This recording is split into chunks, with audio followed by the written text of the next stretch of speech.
Sugarcane, part number second, intercultivation.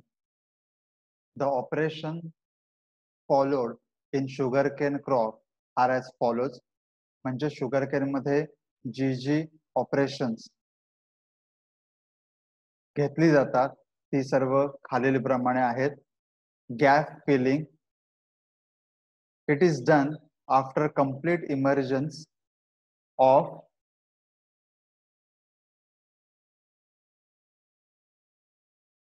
crop to fill the gaps. It is done about 6 to 8 weeks after planting. Gap filling याचाच अर्थ जागा भरणे. जिथे ऊसाची रोपं मेली असतील किंवा जिथे गॅप निर्माण झाले असतील तर तिथे जागा भरणे, त्याला गॅप फिलिंग असं म्हणतात.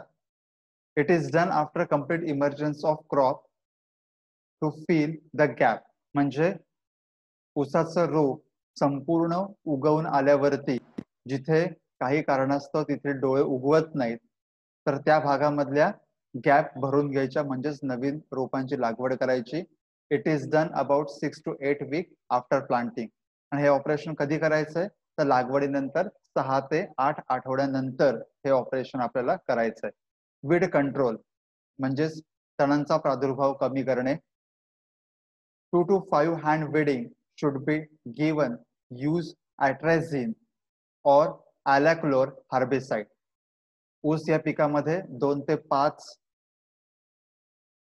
वेडिंग म्हणजेच बेडणी करणं खूपच गरजेचं असतं. आणि त्याचबरोबर जर आपण ॲट्राझिन किंवा ॲलॅक्लोर यासारख्या तणनाशकांचा जर आपण वापर केला तर जास्त फायदा होऊ शकतो. होईंग. 2 to 3 hoeing are given to remove weed. It is done at the month interval. म्हणजेच 2 ते 3 होईंग याचा अर्थ जमीन लूज करणे किंवा माती सैल करणे असं जर केलं तर तणांचा नाश देखील होतो. त्याचबरोबर जमिनीमध्ये हवा खेळती सुद्धा राहते. आणि हे ऑपरेशन 1 महिन्याच्या अंतराने 2 ते 3 वेळा करायचंय. टांगरणी और बाल बांधणी. टांगरणी means a partial healing of soil. This operation is done when the crop is 3 to 4 months old. It is done twice at an interval of 1 month for loosening the soil, pruning non-functional roots and suppress the growth of lateral tillers. टांगरणी means a partial healing of soil. म्हणजेच थोड्याफार प्रमाणामध्ये आपण जमीन loose करणं किंवा माती loose करणं किंवा माती हलवणं, त्याला आपण हिलिंग असं म्हणतो, किंवा थोडीफार मातीची भर देणं. This operation is done when the crop is 3 to 4 months old. हे ऑपरेशन आपल्याला कधी करायचंय तर ज्या वेळेस ऊसाचं पीक हे 3 ते 4 महिने वयाचं असेल त्यावेळेस. It is done twice at an interval of 1 month for loosening the soil. हे 1 महिन्याच्या अंतरानं आपल्याला 2दा करायचंय की जेणेकरून जमीन आपल्याला सैल करता येईल. आणि त्याचबरोबर pruning of non functional roots, म्हणजे जे रूट्स सुकलेले आहेत, खराब आहेत किंवा रोगग्रस्त आहेत असे रूट्स म्हणजेच मुळं आपण ऊसाची कापून टाकायची आहेत किंवा वेगळी करायची आहेत. And suppress the growth of lateral tillers. म्हणजे जर जादाचे टीलर्स म्हणजेच कोंब जर येत असतील किंवा बाजूने जर कोंब मोठ्या प्रमाणात येत असतील तर ते जादाचे कोंब काढून टाकायचे की जेणेकरून ऊस हा चांगला भरलेला येऊ शकेल. अर्थिंग अप, मातीची भर देणं. It means breaking the ridges and covering them into furrow. It done when crop is 5 to 5.5 months old and 2 to 3 internode are visible. Earthing up म्हणजे मातीची भर देणे. It means the breaking of ridges and covering and converting them into furrow. Furrow मध्ये आपण ऊसाची लागवड केलेली असते म्हणजेच खोलगड भाग. तर जी रीज असते म्हणजे वरचा डोंगरासारखा भाग असतो हा पूर्णपणे डिस्टर्ब करायचा आहे आणि तो फरो मध्ये आणायचा आहे की जेणेकरून त्या रोपांना मातीची भर मिळू शकेल. It is done when the crop is 5 to 5.5 months. हे कधी करायचंय तर ज्यावेळेस क्रॉप हे 5 ते 5.5 महिन्याचं असेल आणि त्याचबरोबर त्याला 2 ते 3 इंटरनोड आर विजिबल, म्हणजे त्याला 2 ते 3 इंटरनोड आलेले असू शकतील. Detrashing, removal of older leaves from sugar cane is known as detrashing. म्हणजे जी जुनी पानं आहेत, जी खराब पानं आहेत, की ज्या पानांवरती रोग आहे, अशा रोगग्रस्त पानांना पूर्णपणे आपण काढून टाकायचंय आणि जाळून टाकायचंय. Mulching, cane trash can be used as a mulching material to conserve soil moisture. Cane trash म्हणजेच जी जादाची पानं असतील, की जी आपण पानं काढलेली असतील, जी पानं गुंतागुंतीची असतील, तर ती पानं ऊसाची आपण काढून घ्यायची आणि तीच पानं बुंदामध्ये आपण ॲज अ मल्चिंग म्हणून वापरायचे किंवा आच्छादन म्हणून वापरायचे, की त्याच्यामुळे सॉइल मधलं जी आर्द्रता आहे, मातीमधली जी आर्द्रता आहे ती टिकून राहू शकेल. Cropping means tying of sugar cane operation is done to prevent lodging of cane crops. म्हणजेच शुगर केनची किंवा ऊसाची जी पानं असतील ही एकामेकामध्ये बांधायचे किंवा 3 ते 4 टीलर्स असतील किंवा फुटवे असतील, हे पानांनी बांधून घ्यायचे की जेणेकरून शुगर केन उपटून पडणं, अर्थिंग अप होणं किंवा ते एका साईडला पडून राहणं यासारख्या गोष्टी होणार नाहीत. इरिगेशन म्हणजेच पाणी व्यवस्थापन. Irrigation requirement depends upon type of soil. पाण्याची गरज ही मातीवरती, आपण कोणत्या ऋतूमध्ये लागवड करतोय त्या सीझन मध्ये किंवा ऋतूमध्ये, आणि ड्युरेशन ऑफ क्रॉप, आपण क्रॉप 12 महिन्याचं घेतलंय, 15 महिन्याचं घेतलंय का 18 महिन्याचं घेतलंय, त्याच्यावरती पाण्याची गरज आणि पाण्याच्या पाळ्या ह्या अवलंबून असतात. In case of light to medium soil, it is given at 7 days in summer and 15 days in winter. आपण जर माती ही हलकी ते हलकी मध्यम अशी जर निवडलेली असेल तर उन्हाळ्यामध्ये 7 दिवसाच्या अंतराने एकदा पाणी द्यायचंय आणि आणि हिवाळ्यामध्ये 15 दिवसाच्या अंतराने आपल्याला पाण्याच्या पाळ्या द्यायच्या. In case of heavy soil, the irrigation should be given at an interval of 10 days in summer and 20 days in winter. जर आपण भारी जमीन, चिकण मातीची जमीन जर निवडलेली असेल तर उन्हाळ्यामध्ये 10 दिवसाच्या अंतराने आणि हिवाळ्यामध्ये 20 दिवसाच्या अंतराने आपण पाण्याच्या पाळ्या द्यायच्या किंवा पाणी द्यायचंय. Irrigation should be given at critical growth stage, that is tillering, grand growth stage and early maturity stage. जर आपल्याकडे पाण्याचा प्रादुर्भाव असेल किंवा पाणी खूपच कमी असेल तर काही क्रिटिकल किंवा अतिशय महत्वाच्या स्टेज असतात, त्याच्यामध्ये टिलरिंग म्हणजे झाडाला फुटणं, ग्रँड ग्रोथ स्टेज म्हणजेच झाडाची वाढ झपाट्याने होत असताना, आणि अर्ली मॅच्युरिटी स्टेज म्हणजेच ऊसामध्ये साखर भरत असताना. अशा 3 वेळेला पाण्याच्या पाळ्या दिल्या तरी सुद्धा उत्पादन आपल्याला बऱ्यापैकी मिळू शकतं. क्रॉप रोटेशन म्हणजेच पिकाची फेरपालट. The common rotations are paddy, sugarcane and ratoon crop, cotton, sugarcane, ratoon crop and wheat, paddy, groundnut, jowar and sugarcane. अशा पद्धतीने आपण ह्या समीकरणाने किंवा ह्या पद्धतीने किंवा ह्या रांगेने आपण क्रॉप रोटेशन हे घेऊ शकतो. इंटरक्रॉपिंग, ऊसामध्ये वेगवेगळ्या पिकांची लागवड करणं. ओनियन, कांदा, गार्लिक, लसूण, कोरिएंडर, कोथिंबीर, पोटॅटो, बटाटा, ग्राम म्हणजे चणा are taken as a intercrop in sugar cane. Sugar cane मध्ये अशा वेगवेगळ्या पिकांची आपण लागवड करून अधिकाधिक उत्पादन हे सुरुवातीच्या काळामध्ये घेऊ शकतो. हार्वेस्टिंग अँड यील्ड, काढणी व उत्पादन. पहिल्यांदा काढणी. The sugar Kane is said to be mature when the sucrose concentration goes above 16% and the purity of juice is more than 85%. Sugarcane is said to be mature when the sucrose concentration, म्हणजे त्याच्यामध्ये असलेलं जे साखरेचं प्रमाण आहे, sucrose हा एक साखरेचा असलेला प्रकार आहे, त्याचं पर्सेंटेज हे 16% असलं पाहिजे आणि ज्यूसची प्युरिटी जी आहे ही मात्र 85% असली पाहिजे. साइन ऑफ मॅच्युरिटी, कोणकोणती साइन आहेत किंवा अशा पद्धतीने आपण म्हणू शकतो की शुगर केन हा मॅच्युअर झालाय. Generally yellowish colour of whole crop, पूर्णपणे पीक ऊसाचं पिवळं पडतं. Metallic sound of cane after being tap by hand, जर आपण बोटाने किंवा हाताने जर टॅपिंग केलं किंवा ठोकलं तर मात्र आपल्याला त्याच्यावरती मेटॅलिक म्हणजे भांड्यावरती आवाज येतो, त्या पद्धतीने मेटॅलिक साऊंड आपल्याला ऊसावरती येतो. Breaking of cane at the node after being press, जर आपण नोड वरती म्हणजे गाठीवरती जर प्रेस केलं तर कडकडल्यासारखा किंवा क्रॅक गेल्यासारखा आवाज येतो. Cessation of plant growth and emergence of flowers, म्हणजेच पीक हे मॅच्युरिटीकडे किंवा तयार होण्याकडे झुकतं आणि त्याचबरोबर झाडाला अथवा ऊसाला पांढऱ्या कलरचा फुलोरा येतो. स्वेलिंग ऑफ आय बर्ड्स, त्याचे डोळे असतात ते फुगीर होतात. ब्रिक्स सॅकॅरोमीटर रीडिंग, सॅकॅरोमीटर हे एक इन्स्ट्रुमेंट आहे की ज्याच्यामध्ये आपल्याला साखरेचं प्रमाण कळतं.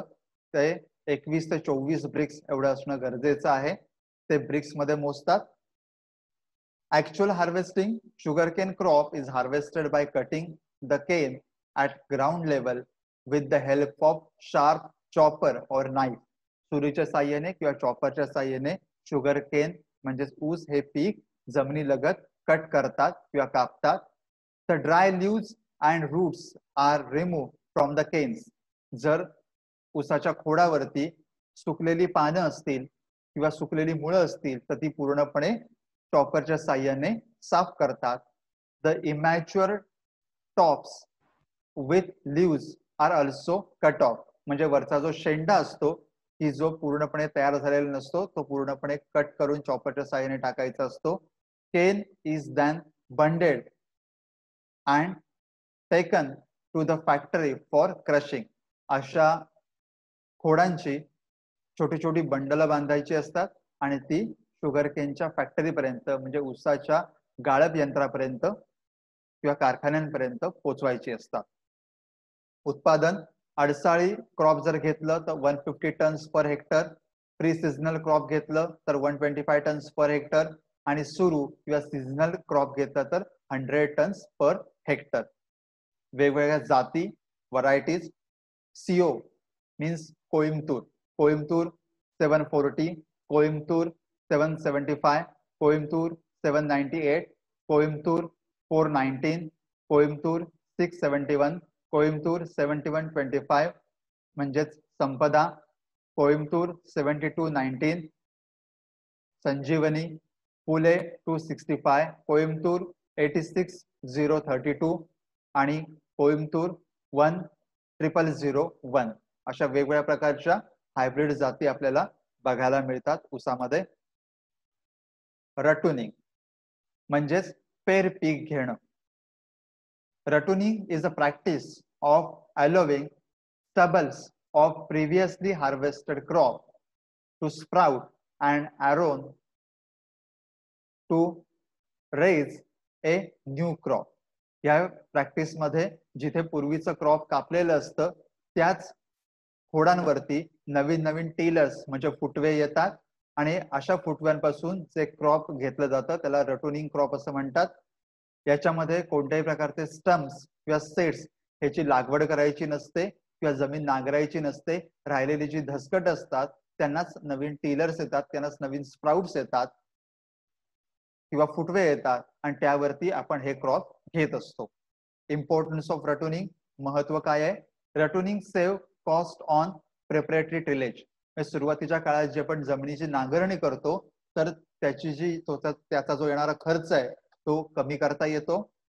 It save cost of seed material and planting of canes, म्हणजे सीड मटेरियल म्हणजे सेट किंवा जो लागणारा ऊस आहे किंवा ऊसाचे तुकडे आहे हे आपल्याला वाचवता येतात, त्याचा खर्च कमी करता येतो आणि लागवडीचा खर्च सुद्धा कमी करता येतो. It gets and advantages of residual manure.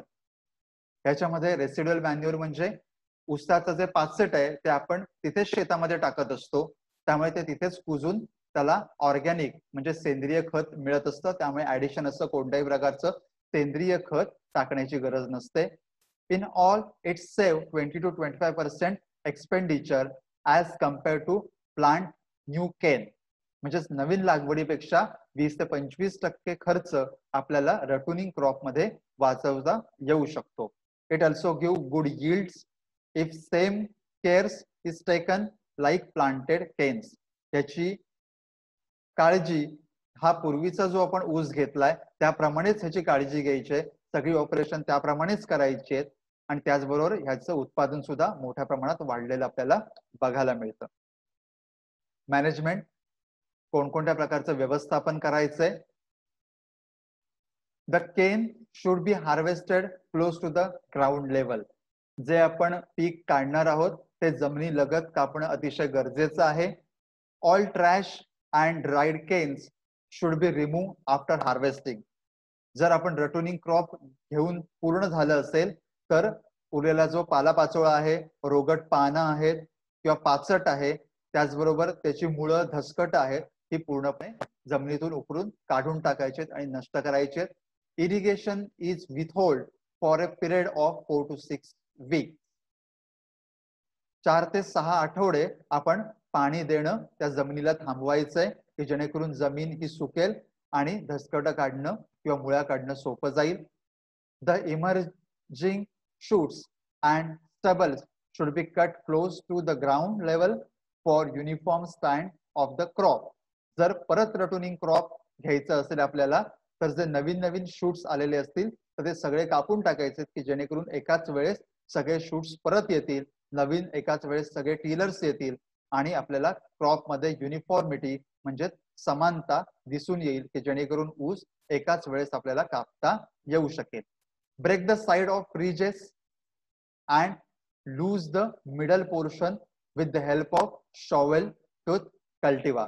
shovel tooth cultivar हे एक ट्रॅक्टरचा अवजार आहे. त्याच्या मदतीने जी आपली वरंब आहे हा मधल्यातनं ब्रेक करायचा आहे की जेणेकरून माती सैल होईल आणि धसकट काढणं किंवा त्याच्या मुळ्या काढणं सोपं जाईल. Apply 250 kg nitrogen, 125 kg phosphorus and 125 kg potash per hectare. जर आपण अशा धसकट्या किंवा मुळ्या काढल्या नाहीत आणि आपल्याला परत जर रटुनिंग क्रॉप डबल घ्यायचं असेल तर मात्र आपल्याला 250 ग्रॅम नायट्रोजन, 125 ग्रॅम स्फुरद आणि 125 ग्रॅम पालाश प्रति हेक्टरी हे द्यावं लागतं. Then first irrigation is given 6 weeks after the harvest of previous crop and then follow irrigation schedule. असं रटुनिंग क्रॉप परत आपण जर घेणार असू तर 6 आठवड्यानंतर एकदा पाण्याच्या पाळ्या द्यायच्या आणि त्यानंतर मात्र जमिनीच्या प्रकारानुसार आणि पाण्याच्या गरजेनुसार वेगवेगळ्या पाण्याच्या रेग्युलरली द्यायच्या. Inter cultivation and earthing of operation are similar as a plant care. पूर्वी रटुनिंग क्रॉप मध्ये किंवा पुनर्लागवड करत असताना ज्याप्रमाणे आपण अर्थिंग अप म्हणजे मातीची भर दिले किंवा वेगवेगळे इंटरकल्चर ऑपरेशन्स घेतलेली आहेत त्याचप्रमाणे ह्या पिकामध्ये सुद्धा अशा प्रकारचे ऑपरेशन घ्यायचे की जेणेकरून उत्पादन वाढण्यासाठी आपल्याला फायदा होऊ शकेल. Ratoon crop mature earlier than the plant cane crop. म्हणजे जे आपण सुरुवातीचं क्रॉप लागवड केले त्यापेक्षा रटून क्रॉप हे नक्कीच लवकर मॅच्युअर होतं आणि काढणीसाठी सुद्धा लवकर येतं. The yield of adsali ratoon is higher than suru crop. म्हणजे जे आपण सुरुवातीचा क्रॉप लावतोय त्यापेक्षा अडसाली म्हणजे रटून क्रॉपचं उत्पादन हे नक्कीच जास्त बघायला मिळतं. नंतर एक महत्वाचा पार्ट आहे तो म्हणजे प्रिपरेशन ऑफ जॅगरी. जॅगरी म्हणजेच गुळ, गुळाचं उत्पादन. Jaggery is prepared a number of operations are given below.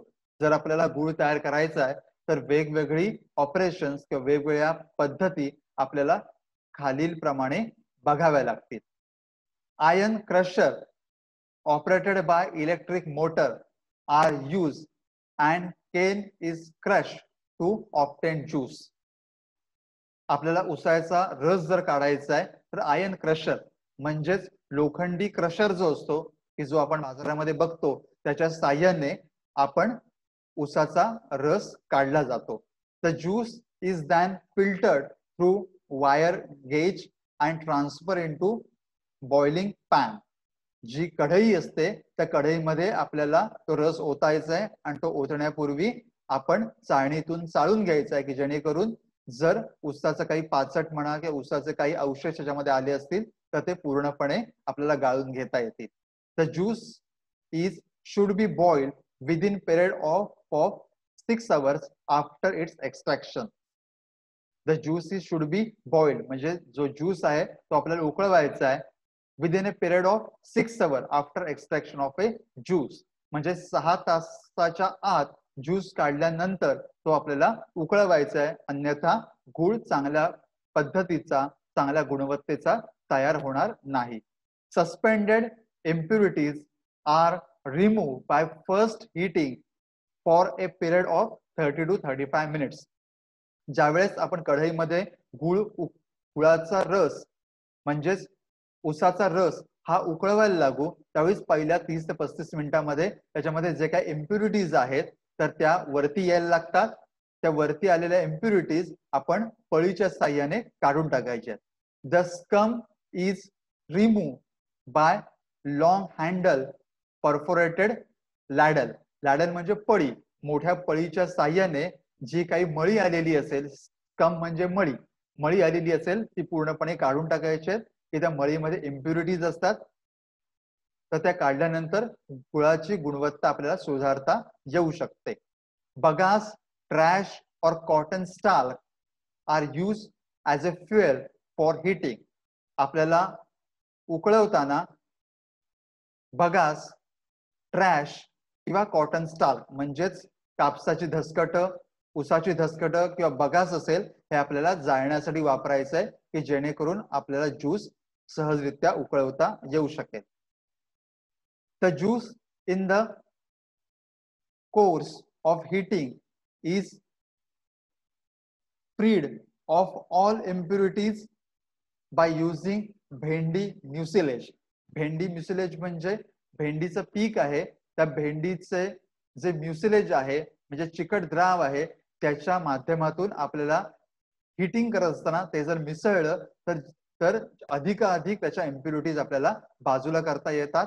And mucilages made up of groundnut and castor seed is water also use. Castor सीडचं किंवा शेंगदाण्याचं पाणी जरी वापर केलं तरी म्युसिलेजच्या ऐवजी हे आपल्याला वापरता येऊ शकतं इमल्शन म्हणून, म्हणजेच त्याला पर्याय म्हणून.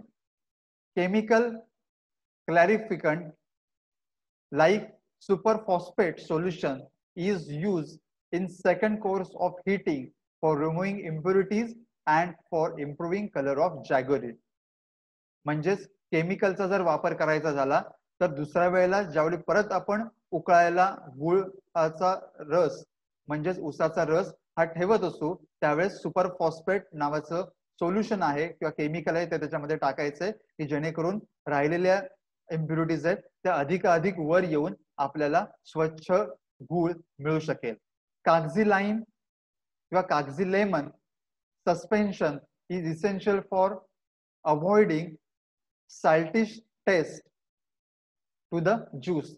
ज्यूसला खारटपणा येऊ नये म्हणून कागजी लाईमचा सोल्युशन आपण वापरायचे त्याच्यामध्ये की जेणेकरून गुळ हा आपल्याला गोड मिळेल, त्याच्यामध्ये खारटपणा कोणत्याही प्रकारचा येणार नाही. Lime water solution is use to avoid problems in solidification in jaggery. जॅगरीमध्ये म्हणजेच गुळ तयार करत असताना जे सॉलिडिफिकेशन होतो, जो पटकन घट्ट होतो, तो घट्टपणा कमी करण्यासाठी तो प्रॉब्लेम कमी करण्यासाठी आपल्याला लाईमचा म्हणजे चुन्याच्या पाण्याचा वापर करायचा आहे. Streaking point of liquid jaggery is 105°C to 107° temperature. म्हणजेच ऊसाचा रस हा पातळ राहण्याचा मेल्टिंग पॉइंट आहे हा 105 ते 107°C एवढा आहे. अँड दॅन सॉलिडिफाईड जॅगरी हा जो गुळ आहे किंवा हा जो रस आहे किंवा हा गुळ आहे हा घट्ट 116 ते 118°C ला व्हायला लागतो. Hot liquid jaggery is then transferred to cooling pan. एक पसरटसर भांड असतं, अशा भांड्यामध्ये तो घट्ट झालेला गुळाचा रस आहे किंवा ऊसाचा रस आहे हा पसरवायचा आहे आणि हा जो रस असेल हा वेगवेगळ्या साच्यामध्ये ओतायचा आहे की जेणेकरून आपल्याला वेगवेगळ्या आकाराचा, वेगवेगळ्या शेपचा, वेगवेगळ्या वजनाचा गुळ तयार करता येऊ शकेल. When the juice reaches in semi-solid stage, it is poured in molding pans for varying shape and size. म्हणजे हाच घट्ट झालेला, थोडाफार घट्ट झालेला जो रस आहे किंवा गुळ आहे, हा आपण वेगवेगळ्या मोल्ड मध्ये किंवा साच्यांमध्ये ओतायचा आहे की जेणेकरून त्याला वेगळा आकार, वेगळा शेप, वेगळा साईज आणि वेगळं वजन हे आपल्याला वेगवेगळं करता येईल आणि आपल्याला गुळाच्या ढेपी ह्या करता येऊ शकतील. धन्यवाद.